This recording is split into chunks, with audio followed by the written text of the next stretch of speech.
So, of course, Skull and Bones has launched to mixed reviews and impressions. Surprisingly enough, I think it was IGN gave it a 7 out of 10 and said they were surprised at how robust the RPG mechanics were. I think that that's mainly saying like they were expecting it to be just a totally broken mess. And what I said in my last impression video after I played the Endgame was that it is a game. There is technically a video game here. Question is whether it's like a good one, but if you were expecting it to be just a totally broken mess, you probably were pleasantly surprised when it ended up being a video game. Whether it's good or fun or engaging long term is a separate issue, but maybe, you know, you were just genuinely surprised that there was a game here at all.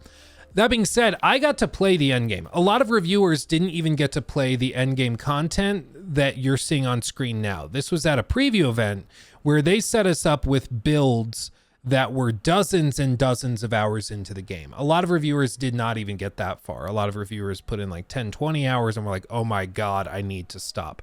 So I was given a unique opportunity to see this game in its ideal Endgame state. And I will say the Endgame is the best part of Skull and Bones, far and away. Like it's not even close. The early hours of the game are stupid slow, where you're just going around like chopping down trees to be able to get crafting materials to improve your ship. It's really, really dumb. It's like, oh yeah, you want to play a pirate game? Too bad. You're gonna go and do like knockoff Minecraft stuff. But in the end game, you actually see the kind of broader vision of what they wanted to do. And it's not horrible. It's just really freaking boring because there are maybe 3 to 5 archetypes of quests that you do, and 2 to 3 of them are really lame and repetitive and uninteresting. The others are kind of cool. Like maybe I can find the footage of us taking down the sea monster. Maybe this? Yeah, there it is. So like there's sea monsters in the world that you can go and fight. Those fights were kind of fun, especially working as teams. It was kind of cool. It does get a little overly arcadey where there's like ship classes that can be on your team that are healer class ships. So they launch basically mortars at you, but they heal you. And so if there's like a green circle on the water, you want to go there because that's going to heal you, but a yellow circle or a neon green circle is going to poison you. It's a little confusing, but you see, like hunting these gigantic sea monsters is kind of a cool thing. I thought that was fun. The payouts are laughably terrible. So you see right here, we got 2 monstrous scales, 6 monstrous tooths, and we got 4 monstrous fleshes. These are used in cooking, and that's about it. And the cooking is used to improve your stamina bar. That's going to be down at like the bottom in the center. You'll see that pop up occasionally. So when you're chasing down other ships, and let's go to maybe a point where you could see it. Oh, that right there, this green bar. You can pop a ration or a piece of food that you see like over here on this D-pad UI element, and you can consume food to refill that stamina gauge. Interesting idea for a mechanic. Okay, you know, you do that, you consume the food, your crew has more energy and they keep working and going hard and crazy. That could work.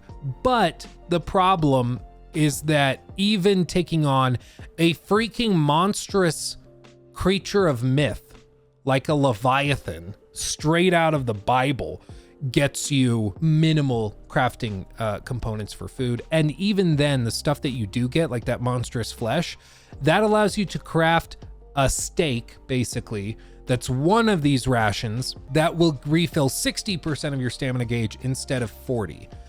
Using, like, I kid you not, using coconut husks, there's the healing thing I mentioned earlier. Using coconut husks to cook food grants you 40%. Killing like a demonic megalodon gets you 60%, just an extra 20% of stamina regen. So it makes it feel totally unworth it to go and take on this difficult combat encounter against this megalodon when the payout really is not that good, especially for the time that goes into it. So there's just a lot of little things where they could probably tweak it. They could probably patch it and make adjustments, and then it becomes much, much more compelling and it balances better.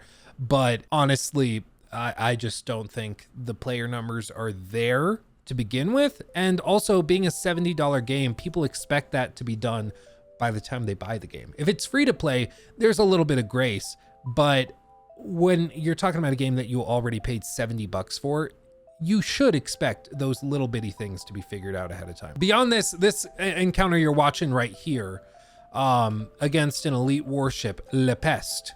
This is the end of season 1, like major encounter. So again, this is something that like we got to see early because we were at a preview event specifically built around showing us the end game. But a lot of people still have never done this fight. And to do this fight, you need to have certain furniture pieces equipped. So these furniture pieces are like a major component of Skull and Bones' endgame. They don't really talk about it at all before that, but there are some furniture pieces that give you significant alterations to your stat lines, to what you're able to do, to resistances, to stamina regen, to all sorts of different things. And you can see me going through and like manually selecting furniture pieces, and that's because the devs told us we probably wouldn't stand a chance at taking on Le Peste and killing him and sinking his ship if we didn't have these very specific furniture pieces equipped, because they have specific stat bonuses against poison effects, against ships of his class, things like that. It's quadruple A though, yeah, exactly. So by the time that we actually took him on, we had all of that stuff equipped. And then you see this second encounter that we do, we just start chewing through his health immediately. And it wasn't even close. I mean, you see how much damage we just did in like one fell swoop. I can understand the appeal to like get your ultimate build, and now this end game boss is really easy once you've done that. But my understanding and what they made it out to be was that this stuff is gained through the battle pass, and you can technically get it through gameplay, but you can get it faster if you pay for the battle pass and like levels with it. I don't know if that changed by the time the game launched, because obviously I've not been playing the end game. I have very little interest, but I also don't like the idea of like mechanics necessary for progressing being tied up in like a paid battle pass when the game is already really grindy and slow. So what could they have done to fix Skull and Bones, I think, is kind of the central question with all this. For one, I know it's an unsatisfying answer. I'm not sure if there really was anything they could do to dig themselves out of the hole that they were in.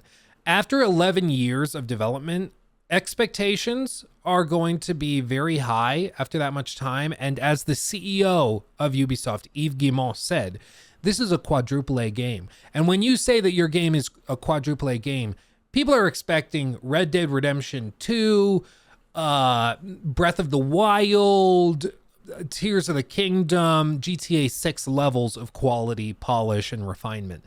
They don't expect the game to get boring after 5 hours. And they certainly expect a lot more than this in terms of actual gameplay offerings, where you can compare it to a game this same studio, or rather the same publisher, Ubisoft, made 11 years ago in the form of Black Flag, and compare them side by side and just be like, look at all of the stuff Black Flag offered players that you're not offering here. It just feels like a huge downgrade. So I think from the very start, they were kind of screwed. What players, I think, really wanted out of Skull and Bones was Black Flag, but with maybe just the Assassin's Creed branding removed. And if you did that, and they allow you to like build your own pirate, and then you can go and there's swashbuckling and there's sword fighting, and maybe you can actually travel to islands and explore the islands with the free climbing mechanics of Assassin's Creed. I grant you, it would feel like an Assassin's Creed game. It would feel like Black Flag 2, but that's exactly what people wanted. I mean, that's precisely what they wanted. So with all of it, I just think that Ubisoft got caught in this spot where, of course, they were in development hell and they restarted development a bunch of times. But it seems like most of that was because some people working on this game wanted it to be just Black Flag 2, and others came in and wanted it to turn into basically Sea of Thieves light. And you got the worst of both worlds in exchange. And so it just doesn't do either thing anywhere near as well. And it just kind of sucks by comparison. I think it's an interesting pitch at the outset, but clearly it just was never going to line up so long as they didn't have a clear vision. They didn't have any idea of what exactly this game was going to be. And so, of course, what we got was this hodgepodge of things that didn't really line up and make sense together because there was never one coherent vision. The best thing about iterative game design is, and I guess maybe I should be clear about what I mean by this. It's like iterative game design is a lot different from what you might see, like even Bethesda has tried to do. It's just a little bit different. Let's just say the comparison between like maybe Assassin's Creed 1 through Assassin's Creed Syndicate kind of was this like slow progression up the ladder of features and quality. With this is like small iterations, iterative improvements. And maybe the easier comparison or way of visualizing it would be like actual steps with each release. So, you know, you start with Assassin's Creed 1 and it maybe does some cool stuff. AC2 is like a huge leap. And then you go into like Brotherhood and all those. But as you climb up the ladder and you're making these small iterative improvements, you're building on the foundation of what you did before. So you're not reinventing the wheel each and every single time. What you see with like Batman Arkham, the Batman Arkham series, similar thing where it's this iterative process where each game kind of learns from the last. And so, you know, Arkham Asylum, and then this is Arkham City, and then maybe, I know it was a separate studio, but just for sake of visualizing, you could say Arkham Origins learned from this, and then of course Arkham Knight. But then the problem when you reinvent the wheel is that this changes. So then all of a sudden they're starting back over with Suicide Squad and their next live service game might be another iterative improvement if they're just going to build on that foundation before, but it's not building on the iterative improvements you made back here. You're not building on this, adding to this staircase of quality. And, you know, there's pros and cons to it. You could say that like the Grand Theft Auto, Red Dead Redemption, Rockstar games, you know, they might have started down here and they've just steadily taken steps up and up and up and up and up. And sometimes that's a negative because, or it feels like a negative because like Red Dead 2 has the same mission structure and mission designs as Red Dead 1. It doesn't feel like that huge of a leap because frankly, it isn't. It's an iterative improvement. It's like a small, maybe if this is RDR2, this is GTA 5, and then this is Red Dead Redemption 1. It's not that massive of a leap between those two, but it's building on the foundation and it just keeps cranking the quality it up and up. And because it's an iterative thing, you know what worked and what didn't. And the same thing with like Dark Souls 1 to Dark Souls 2 to Dark Souls 3 to Bloodborne, then like taking some of that, putting it into Sekiro, and then taking all of that stuff, pouring that experience into Elden Ring. It allows you to just keep iterating or doing these iterative improvements on what you did before to learn and grow from it. What's frustrating about something like Skull and Bones is that like they did really good with, say, Black Flag back then, you know, for as far as pirate games were concerned, it was like really, really good. And then as the last 11 years have taken place, you would expect it would have only taken them like 4 or 5 years. And so maybe they would have made an iterative improvement like this. But instead what's happened is just a steady drop because there were really no iterations made. They weren't trying to build on the past. They were just taking some of the things they thought could work in a live service game and then toss it into that shell. And then they forgot all the other stuff that made this game really good. And it just ended up wasting a ton of time and a ton of money. And similarly, again, like with Suicide Squad coming off of Arkham Knight, it's not the same genre. It's not the same stuff. The team is different. The lessons that need to be learned are very, very different. And so you're not necessarily building. Maybe you could say like the world building aspects or the animation and storytelling stuff you could build on top of this, but the core game design is not an iterative thing upon Arkham Knight. They're very, very different games, which is why fans were generally very, very upset. So I think there is something to be said for iterative design improvements. That's what BGS has always done with, like, you know, learning from Fallout 3 to Fallout 4, or learning from Oblivion to Skyrim, taking some of those lessons into Fallout 4 and then trying to take some of that stuff into Skyrim or into Starfield. The problem, I think, just with BGS are numerous, but I think the big problem for them is just that they're still so far behind the curve. Like, if every other studio is growing at like this sort of linear pace where the quality of maybe this is Ubisoft. I know that'll trigger some people, but maybe this is Ubisoft. And then we look at like this graph and this is From Software. Yay. And then this up here is just the almighty God Kings of Rockstar. You know, like maybe that's what it is. What BGS has done for years is that they have a much more like logarithmic thing going where they're progressing slower as time goes by, so they're not actually keeping up. And the more time that goes by, you know, back in maybe just to be like totally fair, we could say like 2011. Maybe it's like this. So maybe like if this is 2011, that's where BGS was. And it's like, oh yeah, no, BGS was doing really, really good. And they were progressing and advancing. They were above Ubisoft. You know, they were making tons of progress. But as time has gone by the time you get to like 2018, you can see that there's a huge drop. They've still progressed over where they were. They've made progress, but they haven't kept in line with what everybody else is doing. And by the time you get to like, you know, 2023, it's just not even close. Like, again, they are technically improved over where they were from 2018, but compared to everybody else, there's so much extra space over here that it feels like they've totally dropped the ball, because they kind of have. And it's why, like, just because something's better than their last game doesn't mean that it's good enough. You know, like, better does not always mean sufficient. And I think that's an important thing to establish. There are parts of Skull and Bones which are better than Black Flag. Like the water physics are better. Does that mean it's good enough?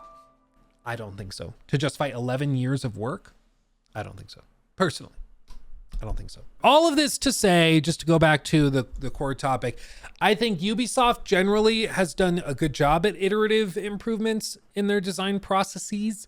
But with Skull and Bones, that went totally out the window, and you can tell. I mean, there's nothing that Skull and Bones, in my opinion, does significantly better than any other game, much less Black Flag. Even the map size and the way that they handle exploration is I would say worse in Skull and Bones than it is in Black Flag. In Black Flag, at least you can go to like Kingston and just run around and explore.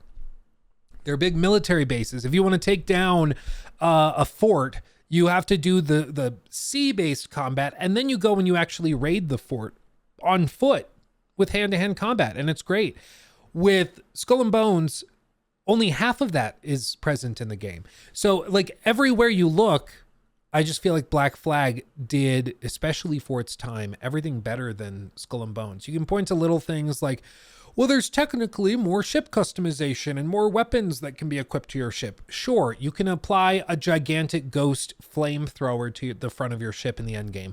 I know, because I did that at the preview event. I don't consider that to be an upgrade. I know that there's technically now ship metas where you can have like a healer ship to launch healing stuff to other ships in your party to heal them up during big boss fights. Okay, for me, that's a little too arcadey. It's not really what I was hoping for, but yeah, you're technically right. That was not in the previous game. But with all of this stuff, you have to get so pedantic over these little bitty things to be like, well, technically, Skull and Bones does this, which these other games didn't do. So, okay, if we're stretching that far just to find one thing we can say about the game that another game didn't do, okay. But I mean, at the end of the day, the thing with live service games, and I said the same thing about Helldivers, either it's fun or it's not. Like, there's all of this debate and conjecture over design decisions and all that. But at the end of the day, if the game is fun, it'll be successful. If it sucks ass and it's not fun and boring, it will fail. Same with like Starfield. And now like Starfield, the discussion has shifted and everybody's kind of on the same page with it, that it was generally disappointing. But when that game first came out and I dropped my review, there were a lot of people that were saying, well, I think you just didn't like some of the design decisions that they made because you were hoping that it would be more like a Star Citizen or a No Man's Sky, and so this game just was never going to be for you. And it's like, okay, well, we can debate all of these design decisions till the cows come home, but at the end of the day, if the game is boring, nothing else really matters. If nobody wants to play the game, the choices were wrong. It just is the case. Like, if the game was boring, it doesn't matter why you made those decisions. If those decisions were backed up by panels or maybe play tests, or if Hideo Kojima himself performed some ritual at the studio to bless all of the developers in the religion of Kojimaism, it doesn't matter if the game is just not fun. Nobody cares. It's all just, making up excuses at that point. So with Skull and Bones, it's just one of those things where I think they were fighting an uphill battle to begin with after being trapped in development hell for so long. And then some of the core decisions they made early, well, considering it restarted development, maybe not so early on, but during the early iteration of this version of the game, it's too bad, because I feel that they just made some basic decisions to turn it into like an arcadey team shooter, and it just doesn't really work because people were hoping for Black Flag 2, and that's what the game was pitched as years and years and years and years ago. It's just changed. But because it's been in development hell, nobody actually saw like the final real vision until relatively recently. And when they saw the final vision, they were sorely disappointed. He took my thing.